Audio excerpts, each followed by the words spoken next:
Alors nous sommes jeudi, on est donc le 15 Iyar et nous sommes arrivés d'Af Kouftet, de Bava Batra Kouftet. On reprend les 6 dernières lignes.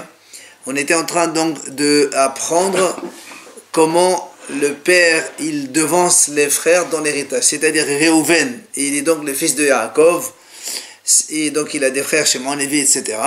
Si Réhouven meurt et qu'il n'a pas d'enfants, ni des garçons ni des filles, on a montré hier que le passage qui a dit chez Héros, c'est le père, et son père Yaakov, il devance les frères Shimon, Lévi, Ahem dans l'héritage. La Gemara dit nous avons un autre Tanna qui lui apprend d'une autre manière. Comment? Détania. La Braïta a dit comme ça. Cela, Rabbi Ishmael, il a expliqué. Il a dit, c'est marqué dans la Torah, Ish ki amut oven en lo, etc. Le pasuk il dit, V'ha'avatem et nahalato levito. Le pasuk il dit comme ça, si un homme il meurt et qu'il n'a pas de garçon, le pasuk il dit pas, vous donnerez l'héritage à sa fille. Il dit, vous déplacerez l'héritage à sa fille. Alors il dit, pourquoi ce mot déplacer? Alors il dit comme ça, B'makom bat ata ma'avir nahala min ha'av.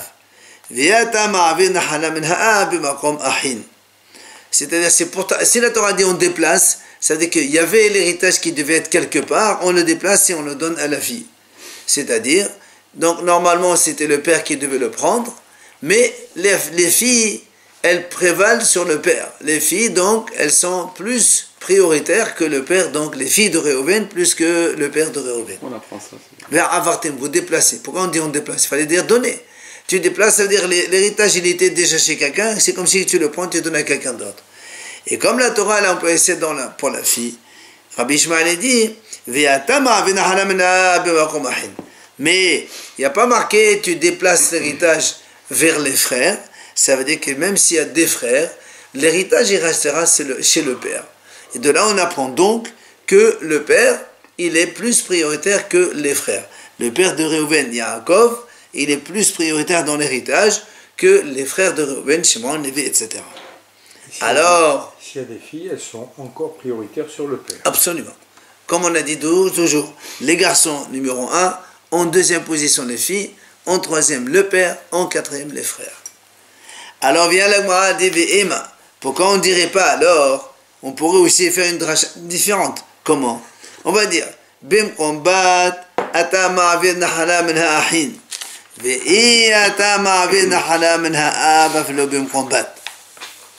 Gemara dit, je peux aussi expliquer le façon de cette manière. Je vais dire comme ça, puisqu'il y a marqué,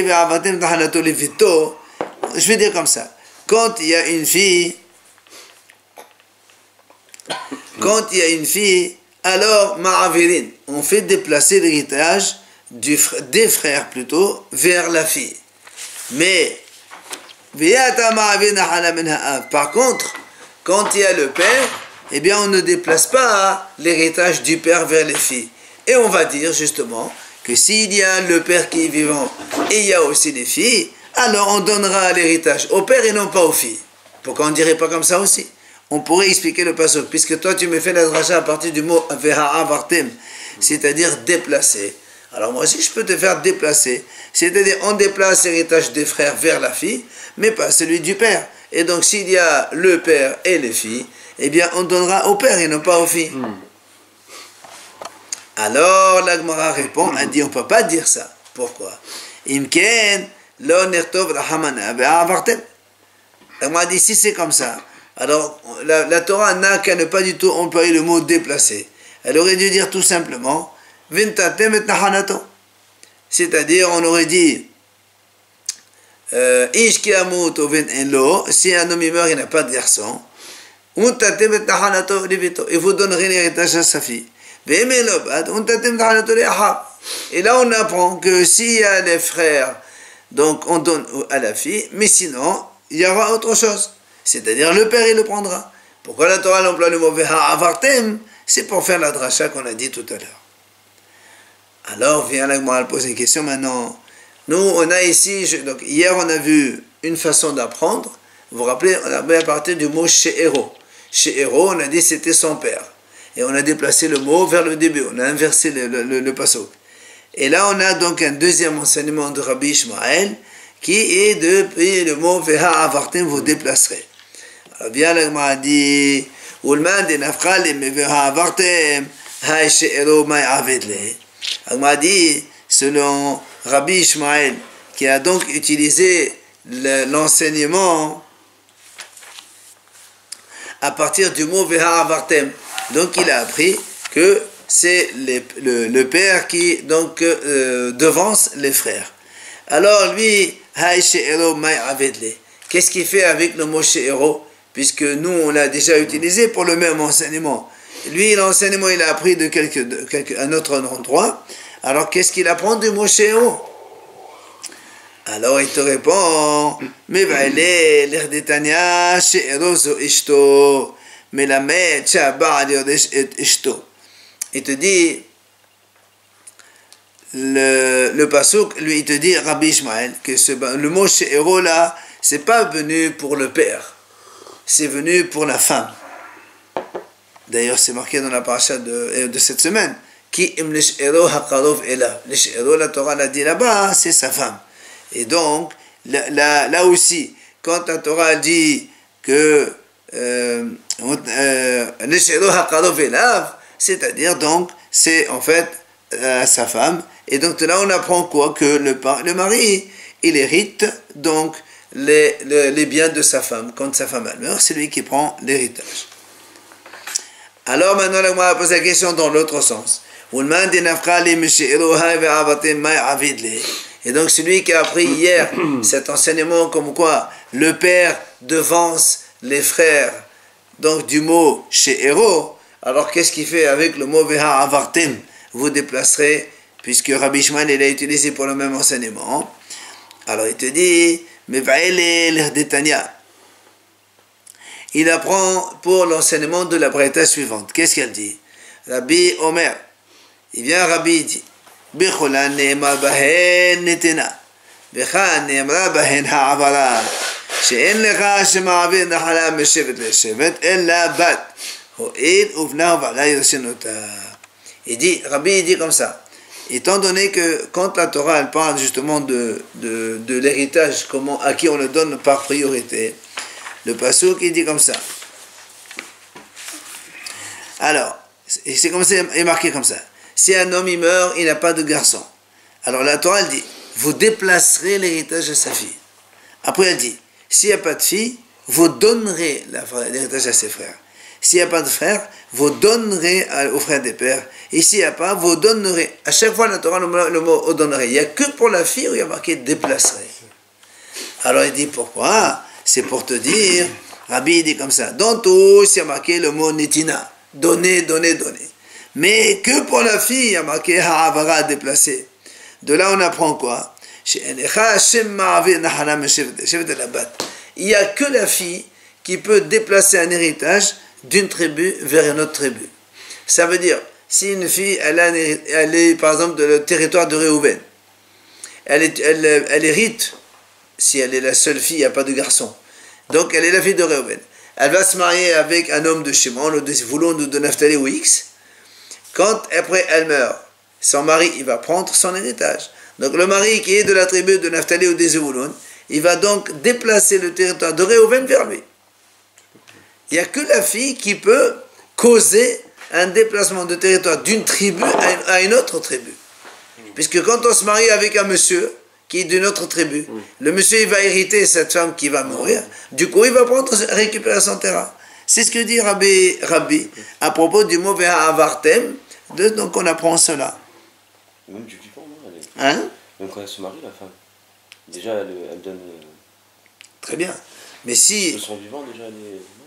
Oui, mais si, justement, on t'apprend que la fille ou la femme, quand elle se marie, si elle est d'une tribu, et son mari est d'une tribu différente, et qu'elle meurt avant lui, donc elle va lui donner tout son héritage.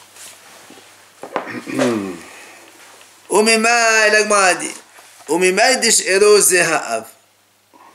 maintenant on pose la question au premier Hatana donc hier on a vu l'enseignement que le mot She'ero ça veut dire le père. D'où tu as vu que le mot She'ero c'est le père? Il dit Dirtiv She'er Avichahu. Il dit parce qu'il y a marqué dans un autre pasuk She'er Avichahu. She'er avicha. Donc le she'er, c'est ton père. Alors le m'a dit, mais ça, c'est pas une réponse. Pourquoi? Parce que Ema she'ero zohaim, dirtiv she'er mechahi. Parce qu'il y a aussi un pasuk à côté. Et où il y a marqué she'er immecha. Donc le she'er, ça peut être aussi ta mère. Amar Rava, il vient Rava et dit non. Amar Kra mishpahto v'yarash ota. Mishpahat av karouya mishpaha, mishpahat ena karouya mishpaha. Dirtiv le mishpahotam levet avotam. Alors il dit Rava, non. Le she'er, pourquoi on a dit c'est le père et pas la mère? Il dit parce que tout simplement dans le pasuk il y a marqué mim mishpahto v'yarash ota. Qui c'est qui hérite quand il est de la même famille? Or, il dit, la famille du père, ça s'appelle une famille. Mais la famille de la mère, ça ne s'appelle pas une famille. Pourquoi? Parce que dans la Torah, il est marqué, les mishpechotam, les vet avotam. Les familles venant donc de leur père. C'est-à-dire, la transmission de l'héritage se fait uniquement côté paternel, pas le côté donc de la mère. Et donc, comme il y a marqué, mishpechotam, les vet avotam, du coup, le mot she'er, ça ne peut pas être la mère, ça n'est que le père seulement.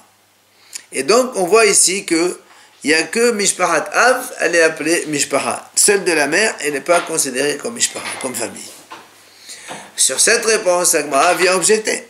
Il dit, au Mishpahat Em, Ena Kadouya Mishpahat. Comment tu dis que la famille de la mère, ça ne s'appelle pas une famille? Pourtant, il dit, voilà, il y avait une histoire. Dans le Navi Shoftim, il y avait là-bas une histoire que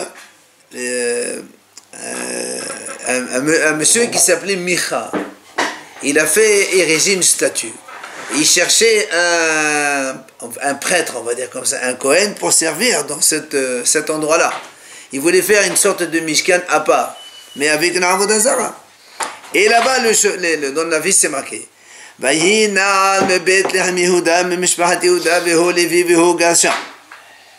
on dit comme ça, il y avait un jeune homme qui venait de Bethléem Yehuda. Regardez ce qu'il y a marqué dans le pasuk. Il y a marqué de la famille de Yehuda et c'est un Lévi. Il habitait là-bas. Alors là, m'a dit un peu, c'est paradoxal. Si tu me dis que de la famille de Yehuda, comment ça peut être la famille de Lévi? C'est pas de Yehuda et Lévi.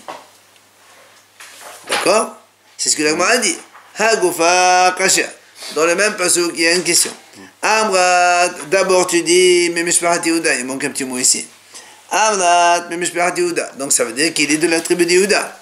Après tu marques Véo Lévi, Alma Lévi, Ate. Donc ça veut dire qu'il vient de Yehuda. Mais Mishpahat Yehuda, Alma Yehuda, Ate, donc il faut inverser. Alors comment on peut faire? Comment on explique ça? Elle la lave. L'Agma a dit, tu sais quoi? Deavo me levé, ve me Yehuda, ve Kama me Mishpahat Yehuda. L'Agma a dit, qu'est-ce qu'il y a marqué ici? Comme il y a marqué de Yehuda et de Lévi, c'est pas possible. Alors on est obligé de dire que ce monsieur, en fait, son père c'est Lévi. C'est pour ça qu'on l'appelle Lévi. Sa mère, elle est de Yehuda. Et pourtant le pasuk qui marque quand même de la famille de Yehuda. Toi, tu m'as dit que le Mishpaha, c'est que le paternel et pas maternel, et là, on marque Mishpaha de Yehuda. Donc, c'est contradictoire.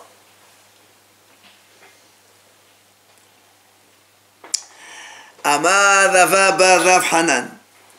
La Gavra d'Ishmeh Lévi. Il vient à Rava, il répond, il dit non.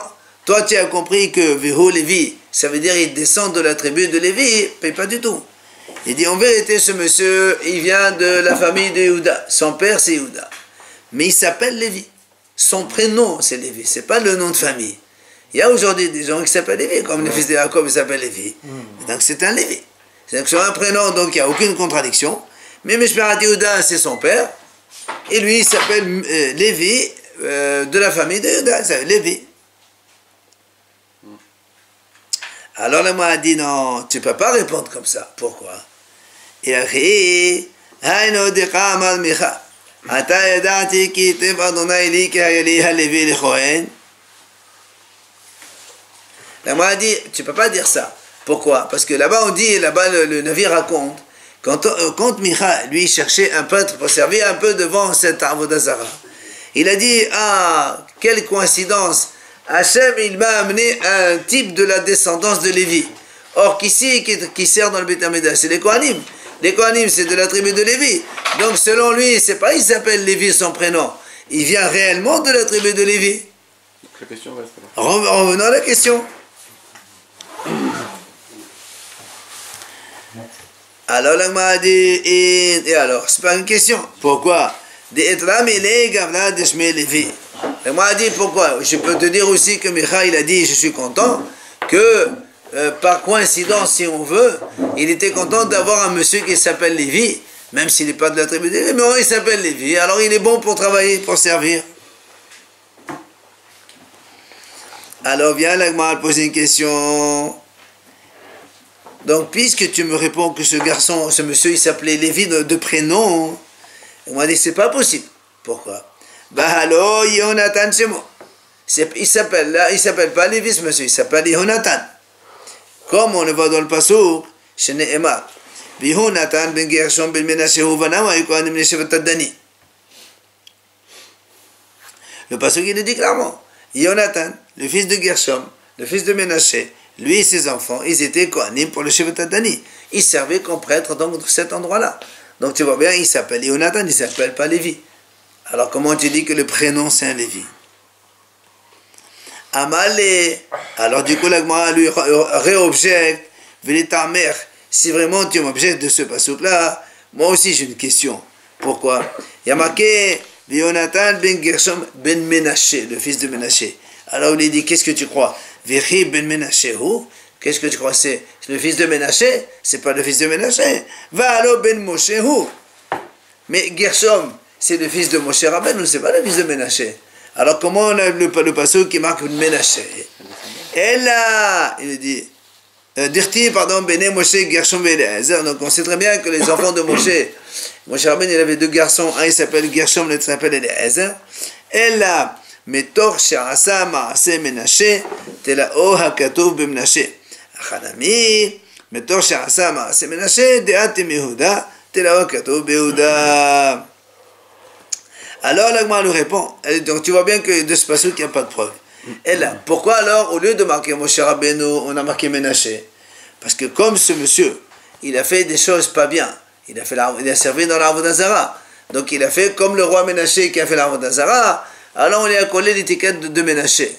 Alors il dit, donc c'est comme ça, la même chose que Menashe était un roi de Yehuda, il descend de Yehuda, c'est pour ça qu'on a marqué aussi Mishpahat Yehuda. Donc tu vois bien que il n'y a pas du tout de contradiction. Et ça peut être, donc, même si on lui a changé de nom, Yonatan ben Gershom ben Menashe, alors ça peut être très bien qu'on lui dise Mishpahat Yehuda, alors qu'en vérité, c'est pas Mishpahat Yehuda, il n'est pas de la famille de Yehuda.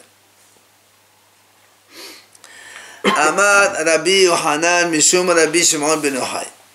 Il vient Rabbi Yohanan et dit, au nom de Rabbi Shimon ben Yochai, Mikan Shetolin et Hakalkala ba Mikolkal. Il dit, de là on apprend que quoi? Que quand quelqu'un il fait des choses mauvaises, alors on lui fait suspendre tous ceux qui sont mauvais. Comme ici. Celui-là, Menashe, il a fait l'Avodah Zara. Ceux qui font l'Avodah Zara, on dit, c'est comme Menashe, c'est comme Menashe. Celui qui est vilain, on lui dit, vilain, il est comme celui-là, vilain comme celui-là.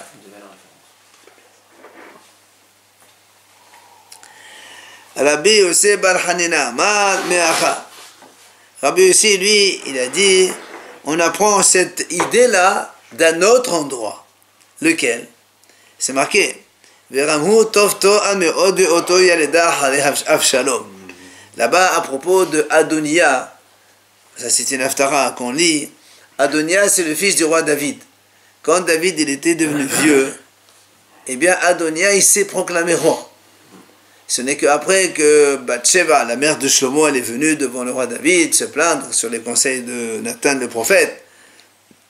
Donc, et là-bas, on dit comme ça, ce fameux Adonia, il était Tov To'ar Me'od, il était très beau.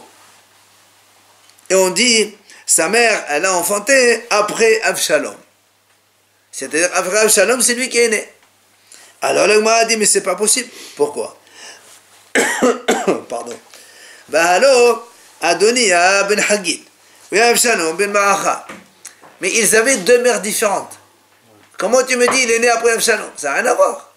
Là, le Adonia, il était le fils de Hagit. Avshalom, c'était le fils de Maacha. Comment tu dis que sa mère, elle a eu après Avshalom? Ça n'a rien à voir.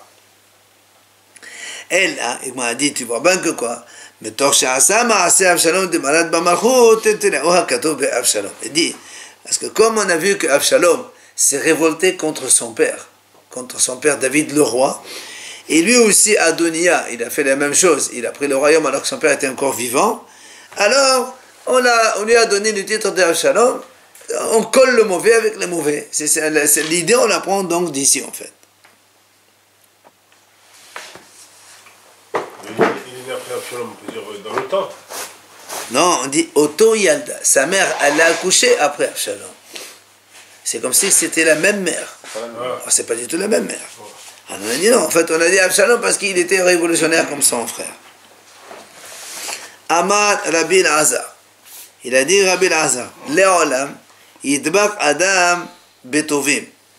Shehadem Shnasabat Yitro Yasem Meni Honatan. Aharon Shnasabat Aminadav Yasem Meni Pinhas. On a dit, Rabbi Elazar dit comme ça, un homme, il doit toujours s'attacher avec des gens bien. C'est-à-dire, quand il va se marier ou marier ses enfants, il essaie un petit peu de rester avec des gens bien. Pourquoi?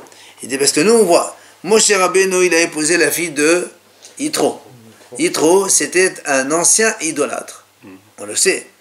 Alors, qu'est-ce qui se passe? Malheureusement, il est sorti de Moshe Rabbeinu, donc, ce garçon qui s'appelle Yehonatan, donc le petit-fils de Moshe Rabbeinu, Yehonatan, qui a fait l'Avodah Zarah. Parce que son grand-père, il était idolâtre, du coup, le petit-fils, il était idolâtre. Et, parallèlement, dans le bien... C'est le rêve, le grand-père. Oui, c'est le petit-fils de Moshe. Aaron, lui, il a épousé la fille de Aminadav. Il a épousé la fille de Aminadav. Aminadav, c'est un tzaddik, puisqu'il y a Nachshon qui descend de Aminadav aussi. Nachshon ben Aminadav, il est connu. Qu'est-ce qui s'est passé? Il y a ça, Memeno Pinhas. Il est sorti, Pinhas, c'est un grand tzaddik. Et Pinhas, c'est le fils de D'où Lazare. l'expression, Benar. Oui, avec les chats ne font pas des chiens. Ah, moi, je veux dire. Voilà. Ah, Je dis d'où l'expression, les chats ne font pas de chiens. voilà. Alors, la Gemara dit au Pinhas, là, au métro, hâté. La Gemara dit comment? Et Pinhas lui-même, il ne descend pas de Yitro. Ah, il dit comment tu sais? Il dit Ve'actif. Pourtant, on a vu. C'est marqué dans le passage. Ve'elazar ben Aharon. La kahlom benot pute el lo le isha. Il y a marqué, la Torah dit comme ça. Elazar, le fils de Aaron à Cohen, il s'est marié avec les filles de Potiel. Alors, c'est qui ce Potiel? La Gemara dit Maï, lav de atemitro shepetem aranim la avodah zarah. N'est-ce pas que Potiel, ça vient de Yitro. Et pourquoi on appelle Potiel? Parce que Poti, ça veut dire Pitem Agalim la Avodah Zarah. Yitro, à l'époque, il a engraissé des veaux, il les a gavés pour les faire grossir, et ensuite les offrir devant la Avodah Zarah. Donc tu vois bien que Pinhas aussi, il est descendu de Yitro. Et pourtant, c'est un tzaddik. Alors, l'Agma répond, non, là, de Atem Yosef Shepetbet Bisran. L'Agma dit non, Pinhas, il ne descend pas de Yitro. Poutiel, c'est pas Pitpet Bisran, Pitem la Avodah Zarah. Ça ne veut pas dire qu'il a engraissé des veaux pour la Avodah Zarah. Poutiel, ça vient de Pitpet Bisran. Ça veut dire c'est voilà, le combat de Yosef contre son Yetzirah, contre la fameuse femme de Potiphar. Et donc, Pinhas, quand il est descendu donc de Elazar et la fille d'Aminadav, la fille de Potiel, c'est pas la fille de Yitro, c'est la fille de descendante de Yosef. Alors la Gemara repose, elle dit comment tu peux dire ça? Bah alors, pourtant, nous on a vu qu'après l'histoire de Zimri, quand Pinhas il a tué Zimri, ce fameux chef de la tribu de Shimon, qui a pris la Kousbi, la fille de Midian, il est venu devant Moshe, il lui a dit est-ce que je peux l'épouser ou pas? Après il a rentré dans une tente, il a fait le péché avec elle, il est venu Pinhas, il les a tués tous les deux. Donc dans Parashat Pinhas là-bas, il dit pourtant après cette histoire, c'est marqué, Balo, Shevatim Mevazim Oto, toutes les tribus d'Israël, ils étaient en train de le critiquer, de le mépriser à ce Pinhas. Pourquoi? Est-ce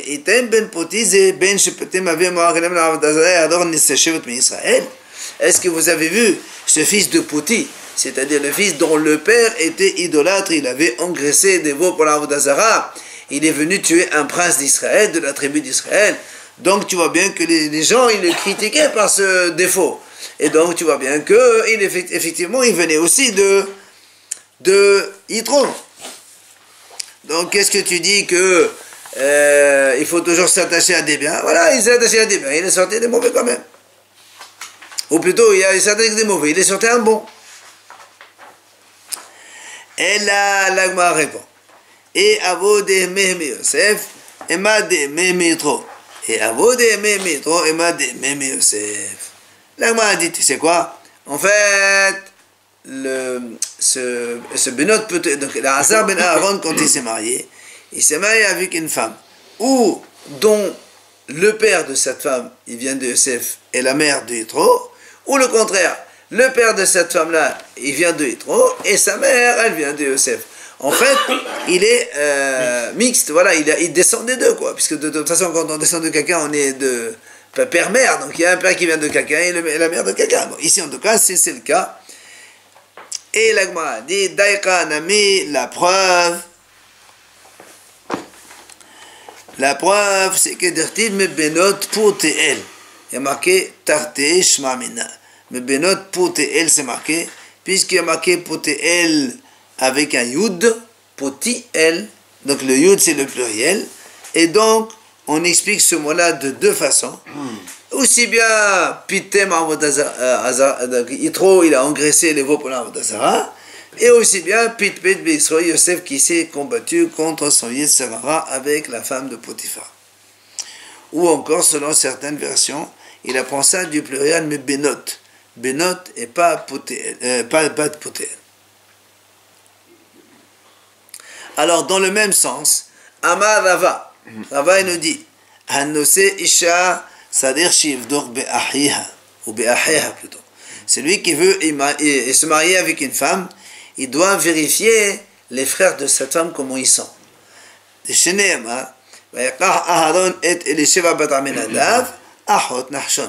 Puisque quand c'est marqué Aaron, il a épousé Elisheva, la fille d'Aminadav, alors la Torah elle précise, c'est la sœur de Nachshon. Alors on dit, pourquoi la Torah me le dit? Mais je ne savais pas moi ça. On sait tous que Nachshon c'est le fils d'Aminadav. Nachshon ben Aminadav, Elisheva bat Aminadav, c'est donc ses frères et sœurs. Donc qu'est-ce que la Torah a besoin de me le dire? C'est ce que l'Agma a dit. Puisqu'il y a marqué déjà la fille d'Aminadav.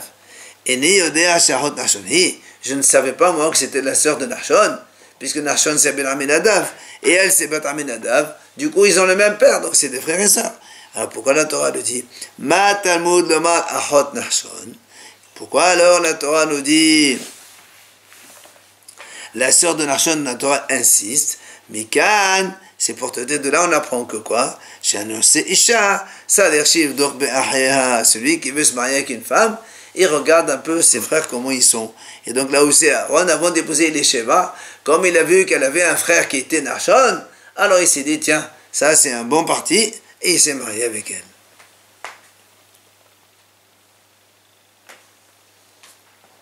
Tana l'Agma conclut cette histoire-là.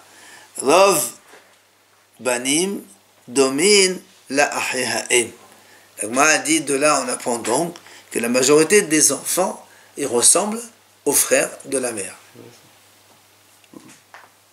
Puisqu'on a dit, quand on veut épouser une femme, on regarde son frère ou ses frères. Donc du coup, la majorité des enfants qui naissent, ils prennent un petit peu donc du frère de la mère. Avec elle, elle n'a pas trop le choix. C'est pas pareil. Non, quand on peut vérifier, mais s'il n'y a pas de frère, il n'y a pas de frère. Alors, hein? J'ai pas entendu. Caractère.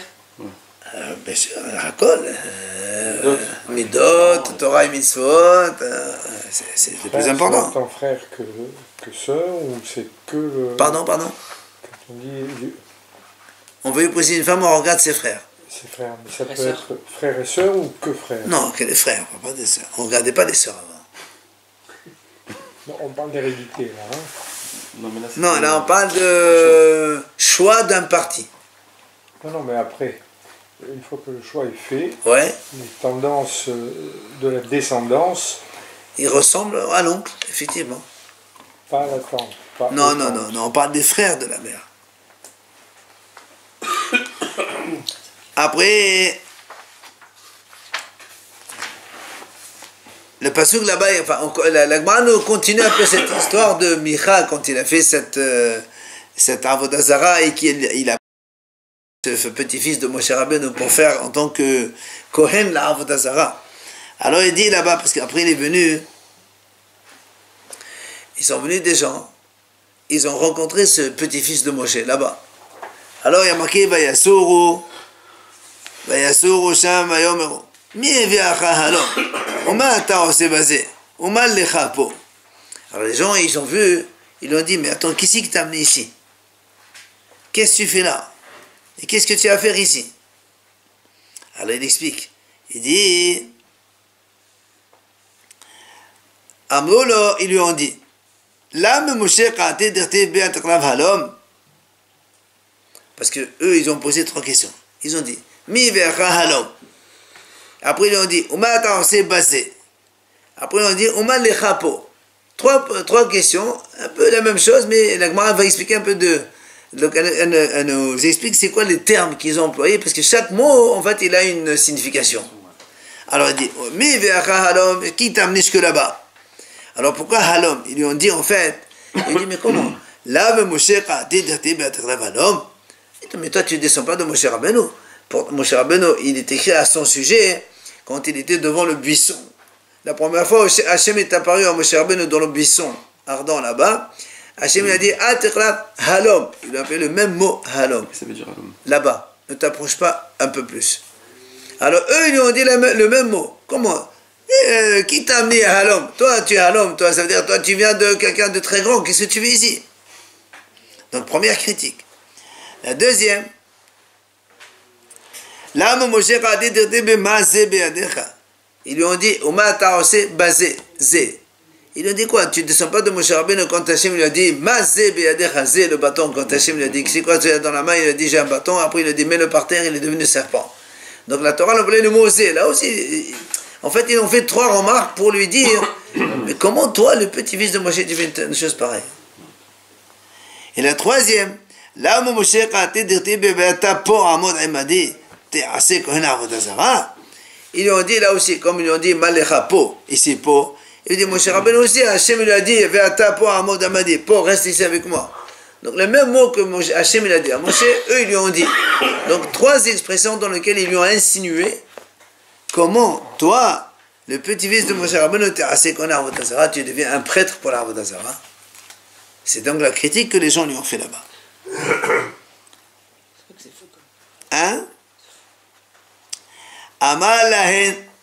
On finit. Non. On est. Son arrière-grand-père, ouais. Jonathan ben Gershom ben Moshe. Ouais. Non, Moshe a donné une histoire avant d'aller en Israël. Là, on est déjà en Israël. Amal lahen. Il leur a répondu la chose suivante. Car meqoblan et mebet avi abba. לעולם יזכיר אדם אב ושמו לעבודה זרה ואל יסתלך לבריות.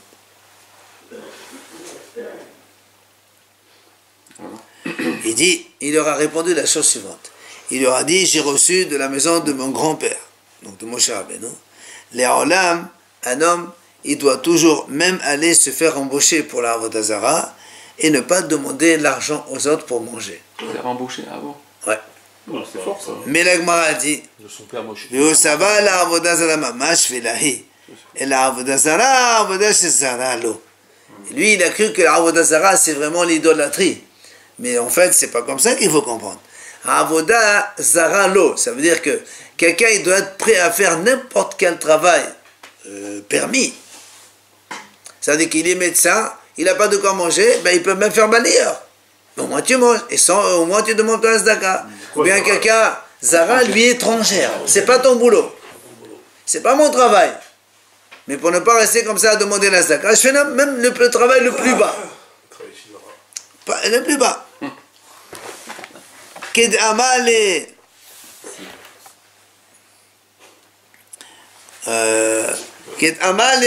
Juste une chose, même si il ne reste pas beaucoup de lignes, on les fera quand même demain.